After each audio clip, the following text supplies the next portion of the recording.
starting off talking about the college football slate that we have. The way that we're going to do this as we preview week 12 of college football, Sean and I are going to take turns, each giving our favorite bet of the week. We both cannot have the same bet, and we're each giving 3, all of these being against the spread picks. After that, we're going to do the can't miss, won't miss. Ironically, it did miss last week. 6-leg parlay that we're doing every single weekend to see if we can win big. That's coming up in a bit. Before we get there, this is my favorite part of every show that I do with my good friend Sean Anderson, is updating the standings. This big dumb doofus had a horrible first show, which made things perfectly easy for me. Now, I will give you this. You were sick. I will give you a little bit of the benefit of the doubt. You're sick for doing this right now, by the way. What do you mean? We got to update the standings. Don't worry about this. I like how we took a pause from doing betting content so that we could prepare to do this show with our good friends over at the Sports Geek. And they gave us this amazing opportunity. I think we went like a month without doing picks, and you picked up right where you left off. 1-2 last week. Your boy Joe DeLeone over here went 2-1. Ironically, we spent the whole show yelling about how I let you take all these picks that I wanted, and I was so pissed off. And lo and behold, your boy still went 2-1. We're gonna get to those NFL standings, by the way. I'm happy for you. Worse. Yeah, I'm happy for you. Don't worry, I got a college pick in here for you. I got some picks for you. Well, I'll let you go first because you're behind and you stink. Oh, nice. How about Notre Dame 12.5 versus Pitt? You're an ass. How about that? You're an ass. Crack it up what do you do? Okay, so you're extremely cold, and now you're doing this thing again where you're picking. How many times do we have to have this conversation? Don't pick my team. You just screamed, don't pick my team. And you just did a whole victory lap, and now your face is redding up with anger. Yeah, because don't pick my team. I'm picking a team with a good line. Every team that we think in the ACC has performed well and has looked like a monster shrivels up until when a real monster shows up, and that's what's going to happen with Pitt when they play Notre Dame. Fine. Pitt scores a lot of points. Pitt's averaging over 30 points a game. They're doing good, decent on points allowed per game. Doesn't matter.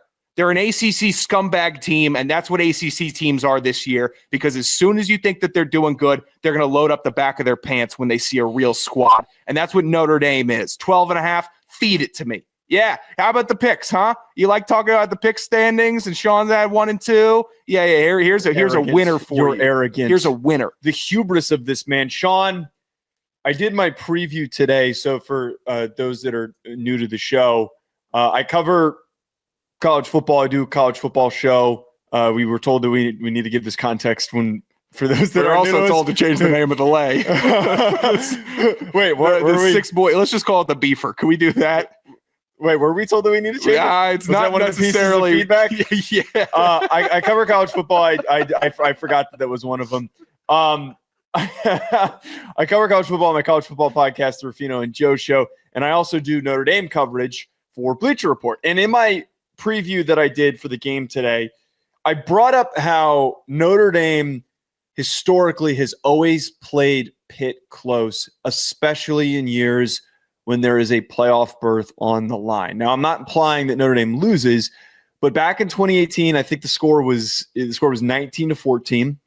And back in 2012, when Notre Dame went to the 2018, Notre Dame played in the college football playoff against Clemson.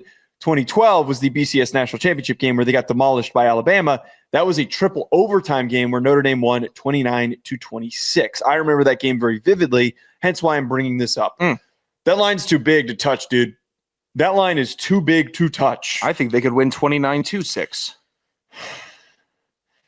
I'm telling you right now, if Notre Dame were to lose this game or it's a close one and I'm sweating it out alone in this apartment while you're away this weekend, I will blow up your phone.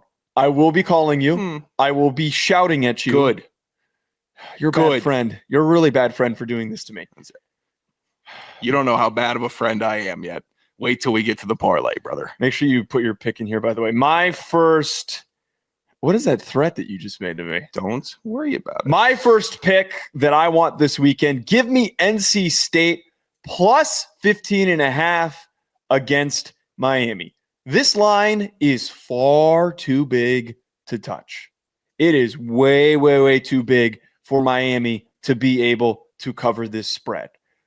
The last time a similar situation arose, when they were playing SMU, and they were going up against a team with a porous secondary. They couldn't produce through the air. Carson Beck made numerous big mistakes, and Miami's defense struggled against a mobile but banged up Kevin Jennings. Enter CJ Bailey, one of the most athletically gifted quarterbacks in college football. I think Hollywood Smothers, their running back, is coming back. This is the perfect opportunity for Miami to win, but to just get into an unnecessarily close game. And also for anyone who's paying attention to college football, NC State's been kind of hot lately. They just knocked off Georgia Tech. I think that we need to pay attention to the fact this NC State team has a little bit more juice than I think that the books want to give them credit for. Yeah, I like going against Miami with the big spread. This is tasty, Joe. I didn't know enough about NC State to go and put my nuts on the line like you just did. Yep. But I was definitely intrigued by the fraudulent Miami Hurricanes being favored by so many points. It's a fine selection. I think I'm comfortable with that selection from you. All right, what's your second pick? I'll clear it. Oh, thanks for the permission to clear it. Just letting you know it's been cleared. My next pick, a little bit scandalous, a little special. Utah given 7.5 to Baylor. I like this. The Baylor AD did you read the story? Well, of course you did, because of Trey Wallace was the one who wrote about it. This is the funniest. Why? Okay, go ahead and explain it. The Baylor AD is in some hot water. A lot of fighting with coaches at Baylor, screaming matches, following games. They are in a bad spot. Wait, hold on one second. You got to elaborate a little bit further here. So he's been placed on, or he's taking a leave of absence. It's unclear the reason, but he's being investigated for something that is unrelated to an incident that was reported by Outkick that apparently Mac Rhodes, the athletic director, against Arizona State, he approached Michael Trigg, their star tight end, and asked him, "Why the F are you wearing that for wearing yellow sleeves?" He was wearing a yellow undershirt. Now, for anyone who doesn't know the color scheme of Baylor, they're a yellow football team. Oh. He was incensed by this, that he was confronted by coaches, and it festered throughout the game, and then tried to confront Trigg after the game, and then also this is all alleged, by the way. We don't have total 100% proof on this, right. But he then like aggressively grabbed one of the coaches by the neck and the shoulder. It's this whole weird thing. I wonder what was going on with him that he was like, that yellow shirt pisses me off. Crash out special. And I worry about the crash out special. This is okay. I'm admitting I worry about the crash out special. I still like Utah. I think Utah's a better team than Baylor. Yeah. I think they got a good defense. I think their offense is good enough to beat Baylor by 8 points, regardless of crash out special. I worry now if this could be made as a galvanizing point for the team to go against their AD and they rally together. Why are you selling me opposite your pick? I'm talking it out here about the pros and cons. This is your pick, man. It's the crash out special, man. There's a lot of layers to it.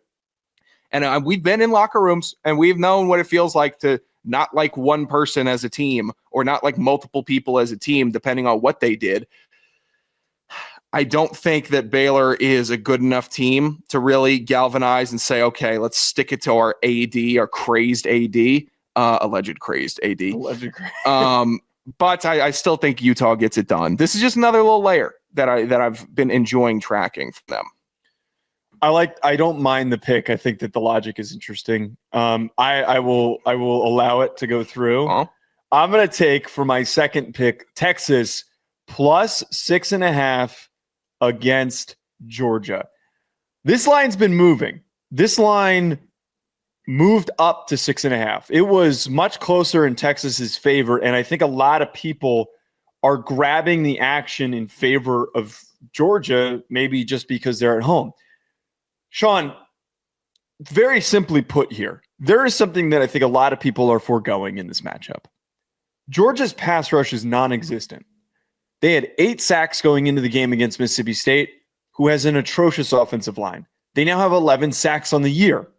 That number is bad. That is 1 sack a game. That is an atrocious average to have to this point. I'm sorry, did you say Georgia? Georgia. Oh. Arch Manning's best performance of his career came against Vanderbilt, where he was sacked 0 times. So we're now placing him into a setting where he gets to continue his hot streak without any pressure in his face. I'm not implying that Texas wins here. I think that it's plausible to argue that they do win, but you're telling me that a team in Georgia that keeps letting teams hang around with them, that they're going to win this game by more than a touchdown? No shot. No way I'm taking that. Give me Texas. Give me Arch. Redemption special plus 6.5. You know what? I'm kind of liking the chaos. This week doesn't feel very chaos. Take my bet. Don't copy my bet. I'm not going to copy your bet. I actually have the opposite written down here. You keep doing this. You have the opposite written down? Go ahead. I had it written down. You're not going to take it? Maybe not. Maybe I'll go with a different pick. No, please take it. I'm sitting here mulling over your selection of Texas, creating some chaos in the SEC this week, making themselves look strong against a weaker Georgia squad. That would make this weekend more exciting. And you know what happens whenever I go and travel? Sometimes I go and I travel for work at Outkick and do MOS content and such. There's a nice explanation for the fellas. And that was a good note that we received, because I had realized you kind of don't really realize it, that we don't explain things. We just kind of go about our show. This is a completely new show. It's Nobody a lot knows. of inside baseball here. Yeah. And when that happens, I am away from some of the games. And historically, it's been like the biggest and best college football weekends ever, where everything happens and all the craziest games and wins happen. So if there was going to be a weekend where Texas really does keep it close to Georgia, it will be this weekend. My final selection here, Joe. Go ahead, sir. I don't think I'm going to go against you. I won't double cross you on my selection here. It's mostly because I don't have the utmost confidence in Georgia.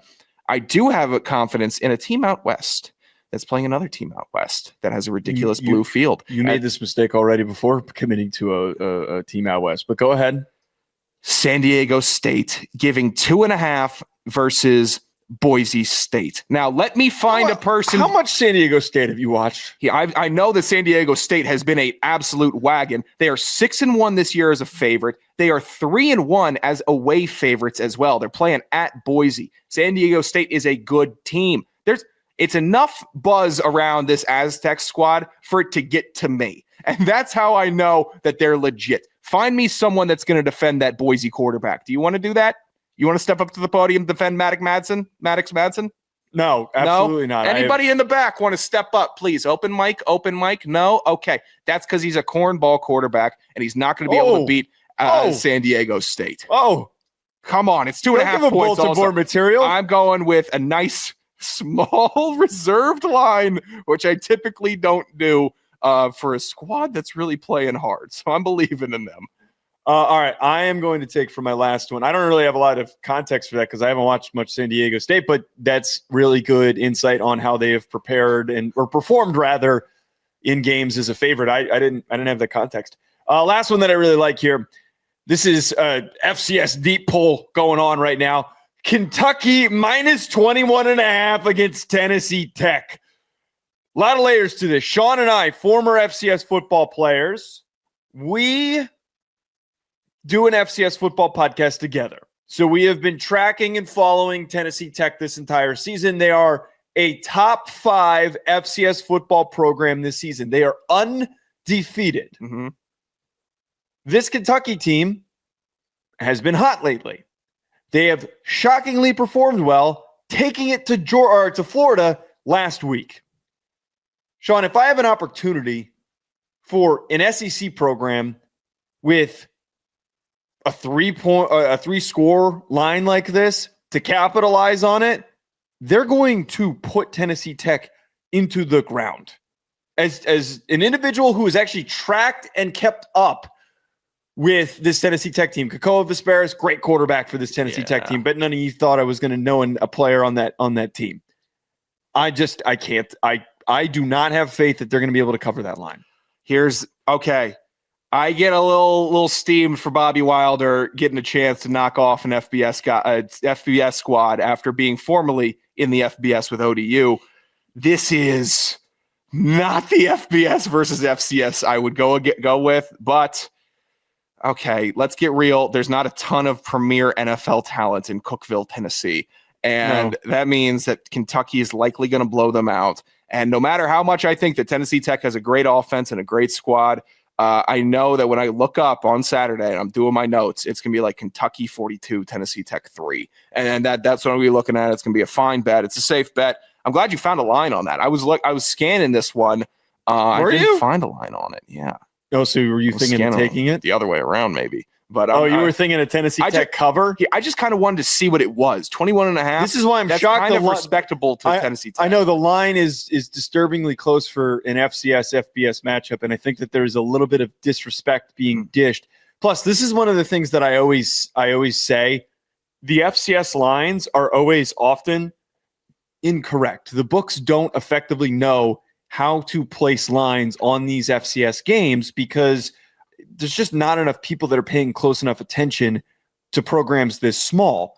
So when you get a chance where a line like this is this close, because normally it feels like they just kind of throw out like a random huge number. They just throw out like a really big number. So if it's plus 35.5, plus 42.5, whatever it might be, you kind of look at it, you roll your eyes and you go, okay, well, I'm not going to bet that. Right. That's too big.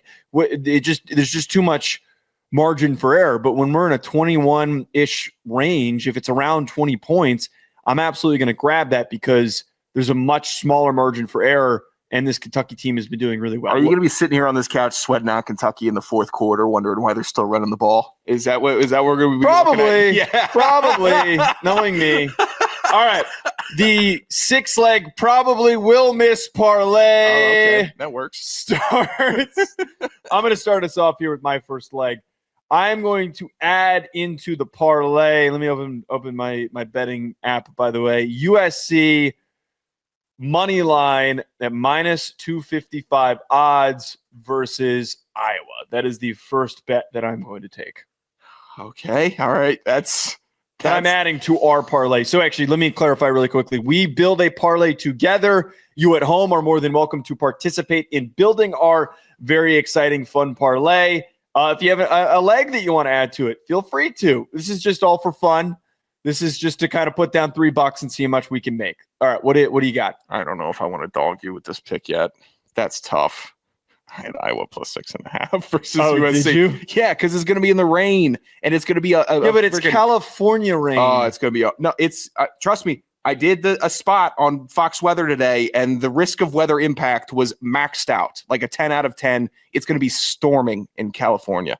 I'll hold on this then if you have USC money line. We can't put the same bet down. Well, technically, we could both hit as if Iowa lost by 6. But I think that's it goes against, I think, the values of the leg. Okay. Let's go with the nice, fun, easy one. 2 teams that score over 30 points a game in this season.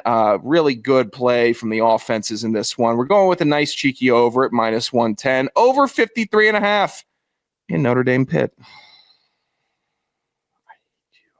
I hate you. Okay, over 53.5, minus 114 odds. I am adding that to the parlay. The next parlay leg that we are adding, Louisville money line versus Clemson at minus 134 odds. That's pretty solid. You like that? I like that. I thought the line was really close. I was debating. That could be a word. Debating a bet. Boom. We just invented something. Savants. Did you just boom me? Did you just drop a boom on me? Yeah, I did. Big Justice. Get out of here. Get the hell out of here, boom. All right, I'm adding that to the parlay. I was debating having this be minus 2.5 for Louisville, be one of my best bets, but I figured I'd add it to the parlay because it is a nice odds there on that bet. All right, what do you got? I know for big parlays like this, we like to keep the lines nice and small. Just chip away, end up with some really solid value. Well, chip away and then add something bonkers. That's my approach. So we're going to chip away here. Another nice little minus 110 leg. Georgia Tech minus 16.5 versus Boston College. They're going to roll them good team, bad team logic. Just walk in and beat them. Just beat them down, and I think they will. Georgia Tech still has something to play for, still has something to fight for. Boston College, they're already looking at their nice warm vacations for Christmas break. That's what they're looking at. They have no inclination. They don't want to be out there, Joe. It's Boston. It's cold. It's a hard school. They're miserable. I like Georgia Tech. And the A is popping. Come on. Give it to Georgia Tech. All right. Throw that down in there. Next one I'm taking. We're going Texas money line at plus 188 odds is what we're grabbing it at. I said this, and I'm going to not rebuild my logic that I just dished out there. I really think that Arch is going to play really well. I think this is going to be a shootout, and there is a chance with their season on the line for Texas to steal this. My final addition to the lay here. Okay. In a week where typically I would be yelling and ranting and raving about a certain coach, and me not refusing to buy in during all the hype, because traditionally this is where they lay an egg. I can't go. I have to go against my instinct here. Ole Miss 13.5 versus Florida. Ole Miss 13.5 versus Florida, and we're going to let it bake. And I know the implications of what I'm doing, and that's putting faith in Lane Kiffin in a game against a cupcake. And all he should do is win by 40. I just need him to win by 14. That's all I'm asking for. That's all I'm asking for. I'm worried that you're dooming us here, and I'm not trying to, I promise. Here's the only thing, and this is a narrative that you and I have discussed quite often on other shows that we do. We have talked about how he overthinks things so unbelievably much. Yep. He overthinks things so much. He has been rumored for the longest time, before the season even started, for the Florida head coaching job. And I really think he's going to take it. This feels like one of those weeks where he's distracted. I'm a little worried. I'll allow it. I'm not gonna rip the leg off of the parlay, which that's not even a rule that's allowed. We have to go with whatever's been thrown onto the table. But I will be content with it. Here's another reason, building off of what you just said for it. What if he goes and just beats the hell out of Florida so badly that they're like, we have to hire this guy? Where he puts up a 50 burger and it's like, wow, you know what? I don't care. Clear out the coffers. We are paying Lane Kiffin. Here's the thing that works in your favor. Dallas Wilson and Trey Wilson, two of their best receivers. Dallas Wilson was a freshman who was unbelievable. They're done. They're not playing. They're hurt. They're unavailable. So, and they're also bench DJ Lagway. This is a spot where they're clearly just checked out. So I think it's fine. I have a little bit of a fear knowing Lane Kiffin being one of the most overly self-aware to a fault coaches in college football. I kind of have a slight fear that steps into an influence. $1 gets us $46.90. So we're plus 4,690 odds on this bet. So we're going to place that bad boy. Go ahead. Throw it in.